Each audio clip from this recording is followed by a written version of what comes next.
मराठा समाजाकडून supreme court आणि हायकोर्टात कॅव्हेट दाखल करण्यात आले आहे। राज्य सरकारने मराठा समाजाला दिलेल्या आरक्षणाविरोधात कोर्टात याचिका दाखल करण्यात आली आहे। त्यामुळे कोणतीही सुनावणी किंवा निर्णय घेण्याआधी मनोज जरांगे पाटलांचं म्हणणं ऐकून घ्यावं यासाठी बीडच्या गंगाधर काळकुटे यांनी कोर्टात कॅव्हेट दाखल केलाय आणि सरकारने दिलेल्या 10% आरक्षणाच्या ओबीसी प्रवर्गात समावेश करण्याची मागणीही करण्यात आली आहे।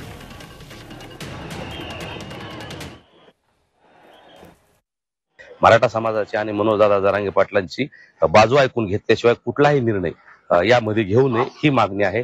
आणि मराठा समाजाला जे 10% आरक्षण राज्य सरकारने दिले ते आता 50%च्या आत घालावं शुक्र आयोगाने आम्हाला मागास ठरवलेला आहे। त्यामुळे आम्ही आता ओबीसीला पात्र झालेलो आहोत। आमच्या नोंदी निघलेल्या आहेत। आम्ही सगळ्या सोयऱ्याची अधिसूचना निघलेली आहे आणि अनेक नोंदी सापडल्यामुळे आम्ही ओबीसीत आहोत।